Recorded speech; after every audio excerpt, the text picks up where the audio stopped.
On January 2nd, China's Ministry of Commerce proposed to add direct lithium extraction technologies to its export control list, with the deadline for feedback submissions by February 1st. Now, if, as I record this, end of February, the formal approval is still pending, in fact, call it Chinese efficiency, the export ban is organically rolling out, with Jiangsu High-Tech halting export of lithium extraction sorbents since the beginning of the month, and more companies such as Sunresin or Qian Lanshen communicating around their talks with authorities about how to proceed. Reports indicate that government officials visited the DLE Tech companies to warn them against proceeding with overseas deal, while banks are said to already require extra approvals. So long story short here, the rule is de facto already enforced. And if you think, so what? Think twice, because that's not a small deal, it's a full reshaping of a vertical that's shaken by trade wars for a solid couple of years. But do you know who's secretly celebrating this export ban and why? What does it involve for the world's main DLE projects? What are quick fixes and long-term solutions? And how does this play more broadly in China's long game in the EV revolution? Let's dig in. Nearly 2 years ago, Chris Moreno, the CEO of Vulcan Energy Resources, told me this. Most of the sorbent production comes from China or Russia. If we're starting to rely on supply chains that are outside of Europe, particularly in China and Russia, then we're at risk. To mitigate that risk, Vulcan developed their own lithium mousetrap with Vulsorb, which was looked at the time, if I'm being honest, as a weird place to, in fact, add some risk to a junior lithium project by somewhat reinventing the wheel on a component within the entire extraction process that was deemed pretty standard. I mean, you want a good sorbent or adsorbent, you check a major Chinese supplier's off-the-shelf catalog and you have a battlefield-tested product with decades of track record at a more or less unbeatable price, so why bother? Well, this is why. But before we dig too deep into the consequences of this ban and discuss winners and losers, I mean, it's a harsh word. They're not losers, but they're strongly challenged, let's say. Let's catch everyone up about what we're discussing here. What are these DLE technologies that China is somewhat taking back? We've discussed DLE several times over here, so I'll link you more detailed explanations in the description. For today, I'll keep it synthetic. There are 4 big families of direct lithium extraction technologies: adsorption, ion exchange, solvent extraction, and membranes. Now, these 4 families have different technology readiness levels, or TRLs. Adsorption is commercial, so with a TRL of 9, and this for a while, as it was used since 1997 in the Salar del Hombre Muerto in Argentina, and for a couple of decades in China's Qinghai Basin. So this is why adsorption-based processes are sometimes coined direct lithium extraction generation 1. The second in line, we have ion exchange, with a TRL of 7 to 8, so nearly commercial, but not quite yet, which is a close tie with solvent extraction that has a TRL of 9 in China and probably of 7 anywhere else in the world, both two being quite ahead of membranes and their TRLs 6, let's say. But why do TRLs matter? Well, let me explain with the Jedi bell curve meme. On the left side, you'd go for adsorption. In the middle, you'd look for other alternatives, and when you reach the right end of the bell curve, you'd be back to adsorption. Except the decisive criterion here is not IQ, but lithium price.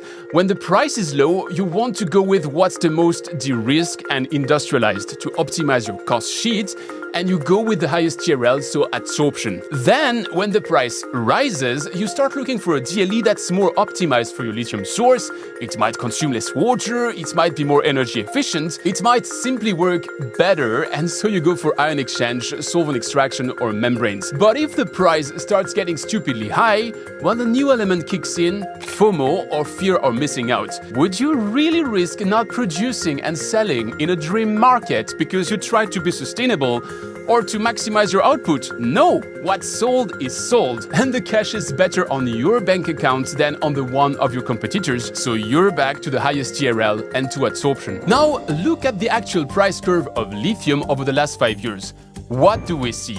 First, it's low until mid-2021, then it goes through the roof until the end of 2022, then it crashes for 5 months straight, it surges back for 2 months, and then it crashes and flatlines to today. As a result, we've almost always been in one of the two ends of my meme for the past 5 years. So yes, there's a sensitive and typically asymmetrical bet to make on a different type of DLE, which many have made with dozens of great companies and incredible brains leveraging tremendous amounts of growth capital to develop ion exchange and, to a lesser extent, solvent extraction and membrane approaches. Yet, when it comes to building a commercial scale project today, the market nudge pushes for adsorption. And as adsorption is around for that long, there's a premium for the established players, which makes it the home turf of a handful of Chinese companies, the most prominent being Sunresin. So in adsorption waters, Chinese companies stand head and shoulders above the rest. But that's still not the full picture. Sorry to take the time here, but I believe it's really important to understand the context, because adsorption and ion exchange processes are actually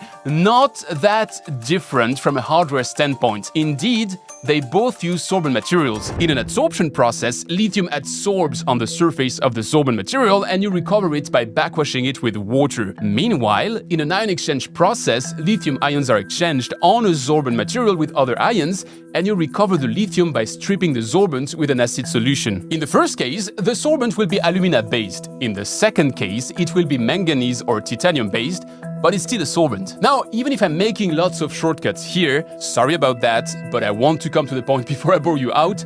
I won't go to the extreme of implying that if you know how to do one, you know how to do the other. But let's say it gave Chinese companies a bit of a head start in ion exchange territory as well, which makes Sunresin or Qianlanshen, again, prominent players there as well. So those are these DLE technologies China is taking back by strongly restricting their export. They were here, but now they're gone. Like a lot of people these days. This takes us to the next question. What impact does this have on the pipeline of DLE projects currently out there? Let's do that review by geographies, starting with Europe, with Vulcan's project in Germany. As I touched upon in the beginning, they're not affected by design, as Vulsorb, their in-house development, was created to make them independent from Chinese supplies. It even has, and I quote, higher lithium capacity than other lithium aluminate intercalate sorbents available on the market, according to the company's PR. After all, they were forward-looking. I think we can allow them to brag a bit. When it comes to the industrialization of the production, Vulcan had contracted a toll manufacturer in France for the first batches at the time of their definitive feasibility study in 2023, and they were set to finalize a contract for the large-scale delivery of Vulsorb with that same company. I don't know where that process currently stands, but depending on how advanced the industrialization is, Vulcan's anticipation of the pitfalls to come could make it an even broader winner in this export ban storyline, but we'll come back to that. The other European projects are not affected by the ban either, as Northern Lithium in the UK contracted with Evolve's membrane-based approach, and their Cornish lithium neighbor is said to be geared towards the same technology after having tested almost everything there is under the lithium sun. So sure, Europe has very little lithium projects, but at least they're not at risk. It's not what we were going for, but it's something. Let's move to a slightly more affected geography with South America, starting in Chile. Chile is the world's second largest lithium producer because of its two traditional evaporation pond players, SQM and Albemarle. What's that to do with DLE, you ask?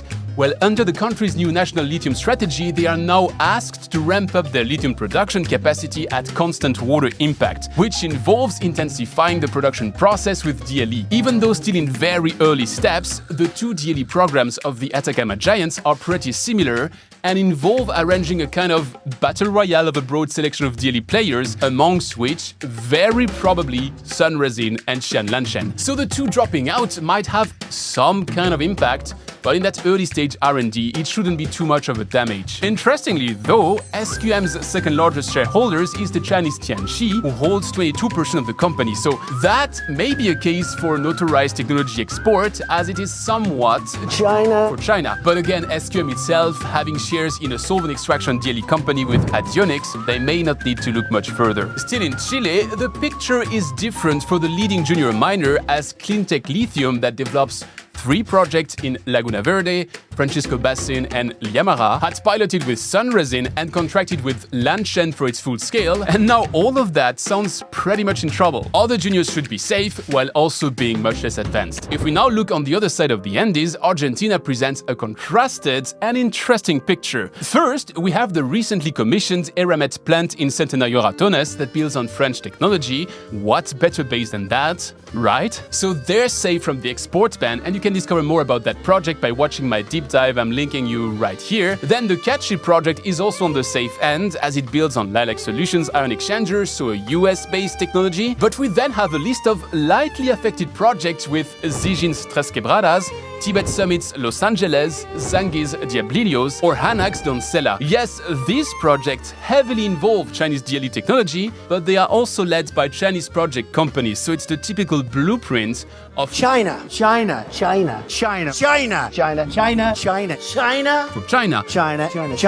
You take China.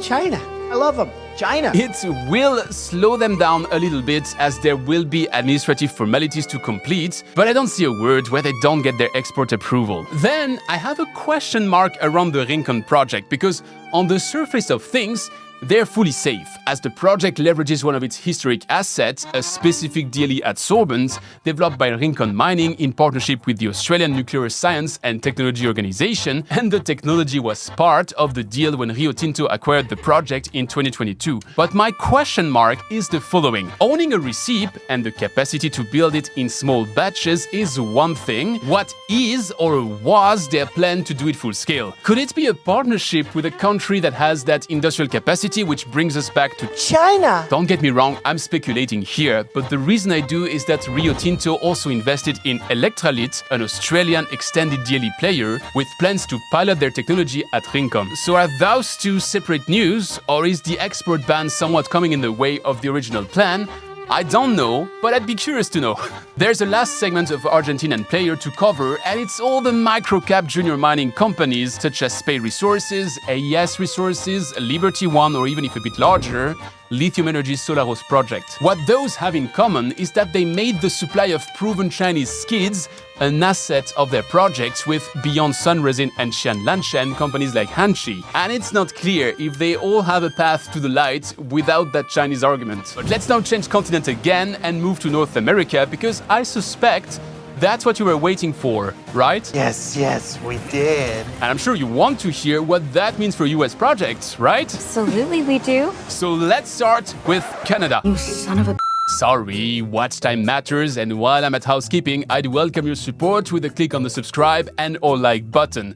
Appreciate. Thanks. So in Canada, we have an interesting case with the E3 Lithium project in Alberta, because originally E3 focused on its proprietary ion exchange resin developed in-house. But roughly 1 year ago, the company announced that after a thorough evaluation process where they ran 4 different third-party DLE systems alongside their own, they would opt for a third party as it was more commercially ready. They didn't disclose whom, so I'm back in speculation waters, but there is a consensus to bet that it was very likely Sun Resin or Qianlanshen through Coke, which would now be an obvious dead end. Now, when E3 adopted that third party, they also mentioned they would keep developing their own resin for future facilities, so they may just have to move faster along that path, which may cause a bit of delay on their 2026 production target, but may also become an asset, as we'll cover later. Also in Alberta, Lithium Bank picked a Canada for Canada approach with Summit Nanotech, so all good.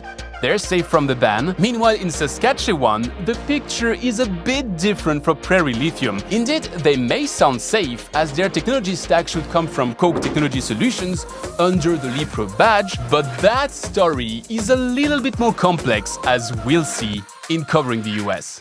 Finally. Indeed, the elephant in the room in the US is the deal Coke Technology Solutions signed with Qianlanshen at the end of 2023, granting the company an exclusivity as Lanshen's distributor for North America and Europe. This was packaged in a bit of an Intel Inside way by Coke, as they would provide the full DLE package under the LePro process, while using Qianlanshen's sorption media in the extraction step. This was a win-win for both companies. Coke was teaming up with a company with a DLE track record in China and Argentina, while Lanshen was getting a direct distribution by one of the technical references involved in many projects, especially in North America, until the ban, of course. Because now it sounds like every project that adopted the Coke package, like Cleantech Lithium in Chile we already covered, or Prairie Lithium in Canada we just mentioned, is in trouble as there's no sorption media anymore in the package. And that's concerning for the US DLE poster child, Standard Lithium's El Dorado project in Arkansas. By the way, if you want a refresher on the project, I've linked you an in-depth video right here.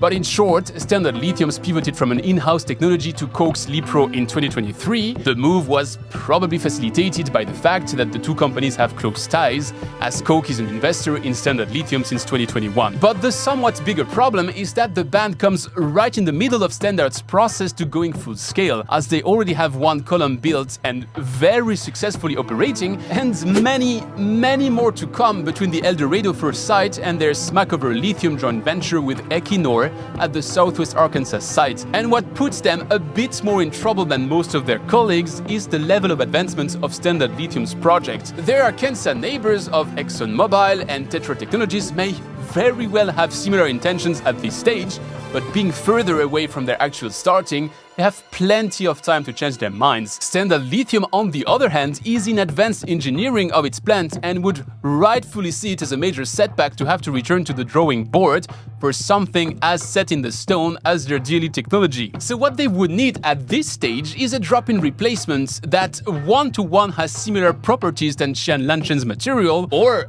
a miracle, because I doubt the ban is retroactive, so what could save Standard is the relatively small scale of the El Dorado plant and the prospect that maybe Koch stocked up enough Lanshen sorbent material, or that they got it delivered in provision for the project. Please tell me you did. Meanwhile, more junior projects in Arkansas, Utah, or Texas also planned on using Chinese technology, such as Anson Resources, that partnered with Sunresin for its Paradox Basin projects and with Qian Lanshen through Koch, again, for its earlier stage Green River project. On the other end of the country, the Salton Sea miners are a difficult nut to crack. Indeed, as I covered in the video I'm linking you here, extracting lithium from the Californian hot soup is that complex that they regularly switch gears and look for different technologies, but it seems that in Control Thermal Resources' last iteration, they had picked adsorption, and rumors have it, it's maybe Sunresin, so they would have some level of exposure here. Berkshire Hathaway, if they're still trying, sound free of that risk, and the third player, Energy Source, could well become one of the winners in that story, because their lithium asset is challenging forever. Not because of them, but because of the Salton Sea. But the technology they developed to extract that lithium is actually the direct grandchild of those 1960s patents, and the direct child of Symbol Materials endeavors that ended tragically with the bankruptcy of the company in 2015, but where did they pilot at the times? Bingo, in Energy Source's geothermal plant. And Energy Source did a typical gamer move. You see someone die in front of you, you check his pockets, and if you find a promising adsorption DLE technology, well, you'd rather try to leverage it. And that leads us to our next section, who may secretly be celebrating the Chinese export ban, and how could they become quick fixes and long-term solutions. Let's start where I just stopped with Energy Source. They turned their findings in Symbol's failed attempts into Iliad, their patented lithium selective adsorbent using a lithium aluminate intercalate matrix. Lots of words. Let me simplify it. Exactly the type of technology China is retiring from the word right now. Compared to the Symbol times, the process is now continuous, so no longer limited by batches. The sorbent proved its stability. The only question mark I'd have is that adsorbents historically have better performance on heated brines. This is fine. I'm okay with the events that are unfolding currently. So a lot of the R&D of companies like Rincon in Argentina, or of course the Chinese usual suspects, centered around the perspective to make adsorption equally efficient at lower and non-heated brine temperatures.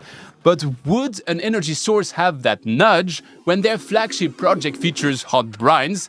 Not sure. So there might be some slight adaptations to do on their design still for them to become a one-to-one replacement for the no longer available Sunresin or Hanshi sorbents. The same applies to Vulcan and its Vulsorb to an even higher degree, actually, because while Iliad got deployed on other sites than Energy Sources as it became an integral business unit of the company, well, Vulcan developed Vulsorb only for themselves. So they've catered it for their Upper Rhine Valley brines, which happen to be geothermal as well, and hence heated. Vulcan acknowledged since the Chinese ban that they received almost uninterrupted calls from their peers to make their Vulsorb available for other projects, but that wasn't part of their vision just 2 months ago, and I'm not sure it might ever become. They have a challenge on their own to industrialize it for their project, kicking off a product management department and ensuring it works smoothly for customers is a new business vertical, the kind of stuff you don't decide in a hurry. I don't know how to do that for you. So yes, Iliad and Vulsorb may become drop-in replacement for Chinese adsorbents, but in that specific category, there's an even hotter prospect, and they're Canadian, Summit Nanotech. Indeed, if alumina-based adsorbents are DLE Generation 1, well, Summit is maybe DLE Generation 1.1. Indeed, their technology is not just an evolution of the 1960s Dow patent, it's a high hydration lithium incorporated aluminum hydroxide. I know lots of words. That optimized an inorganic adsorbent at the nanoscale. In simpler terms, it's a kind of sticky tape for lithium that should adsorb it better than traditional resins while still make it available for backwash with water and not needing the acids of an ion exchanger, or at least not the same concentration in acid, hence not the same consumptions. Summit Nanotech also addresses a typical drawback of adsorption DLE by integrating a water recycling loop in their design, which enables them to claim lower waste levels than the market benchmark and better ESG ratings. So Summit would not be a direct drop-in replacement for someone short of a traditional Chinese adsorbent, but the engineering reworks could be pretty much minimized through the fact that they're still quite close, making them a convenient mid to long-term winner. A bit more early stage, we also have International Battery Metals that has industrialized its DLE adsorbent, but today more for pilots and containers than as a drop-in replacement at scale. Now, talking of scale, Eramet's technology they just made commercial with their plant in Argentina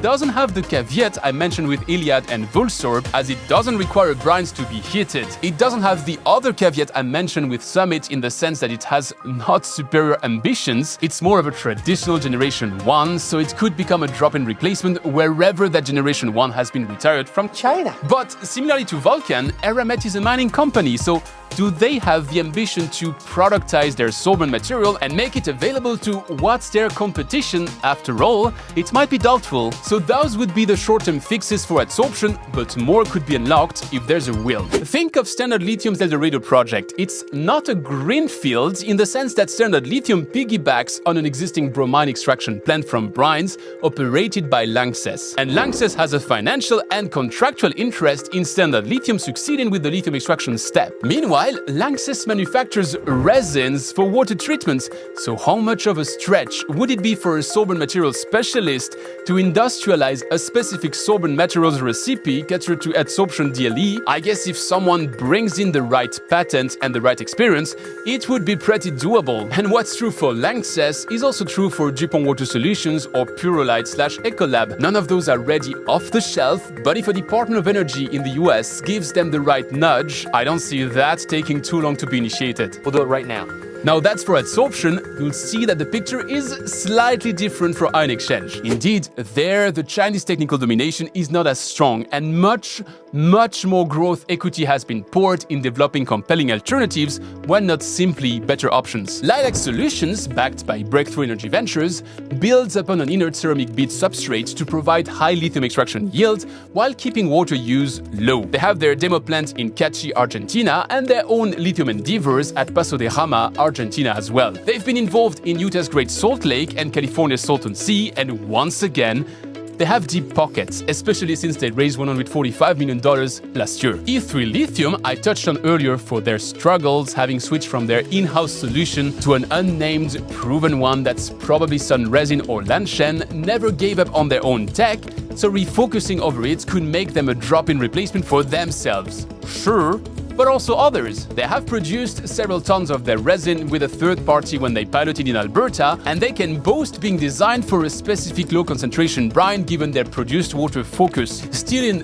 that bracket, we could add companies like the US Energy X, the Israeli Xtralit, or even UK-based Evolve that, yes, primarily focuses on membrane-based DLE, but also developed an ion exchange approach in-house. Overall, the Chinese technology export ban also reopened some doors.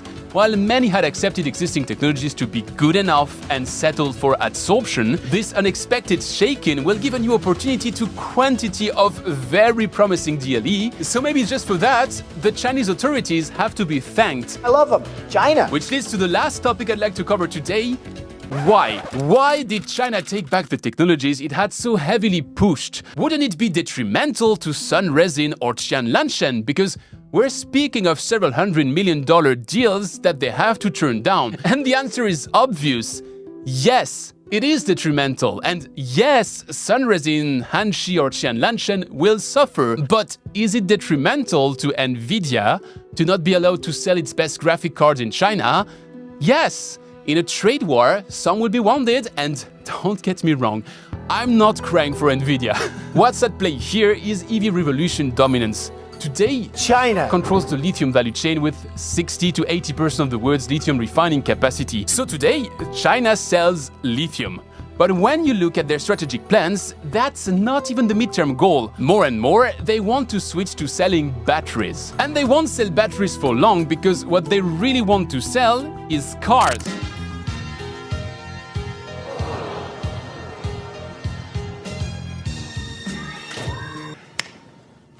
Ninja! So to sell cars, you need to protect your head start and to keep dominating the lithium value chain. But when the lithium price surged in 2022, what happened is that many existing miners, especially in Australia, realized that they now had relatively easy cash to invest in downstream refining capacities, so they didn't renew their agreements with Chinese off-takers and they went up in the value chain. Meanwhile, DLE projects started blossoming all around the world. To give you an example, the first time I was in Salta, there were over 60 lithium projects in active development in Salta, Jujuy and Catamarca provinces alone. So what Chinese authorities learned with that is that high lithium prices were somewhat detrimental to their long-term car sales goals. And while North America and Europe frantically pushed battery gigafactories projects, China looked at ways to limit the lithium options of those future plants. I know that not so much lithium really gets traded at the spot price, and that most of the deals happen behind the scenes in long-term agreements. But still, if you have the capacity to crash the spot price, you send a message to investors that would support the development of new lithium sources. Back off!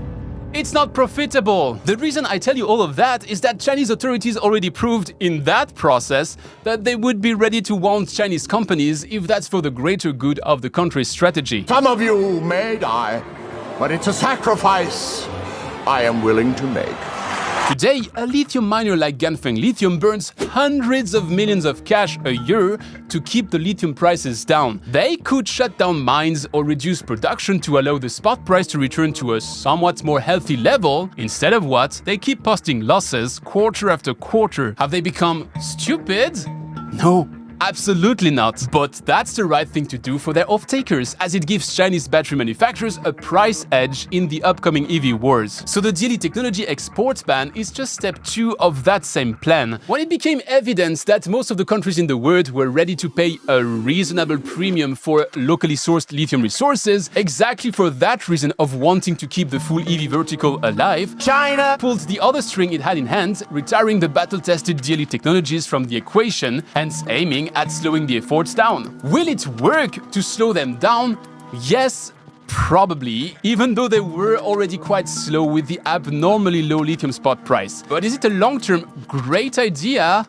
I doubt it. I've covered here so many times how DLE is a glorified water process and how many brilliant water technologies would love to take that opportunity to prove their technical worth, granted that they always were deemed too expensive for pure water endeavors. Solvent extraction, forward osmosis, graphene membranes, those are just some of the water technologies that always struggled to find a spot under the water sun, but give them a chance at precious metal recovery, and God, do they shine. So how will that entire story turn out? The jury is out, but I thought it would be worth it to take some time to clarify all of those things, and I'm glad you're still with me after all of that. If you'd like to correct some of my shortcuts, to roll your eyes at some of my imprecisions, to ask for more details or raise any kind of follow-on question, please be my guest. I'll be waiting for you in the comment section, and have a look here if you'd like to see how I found a lithium source that's Europe-based, that can entirely be developed with a mix of European and Canadian tech,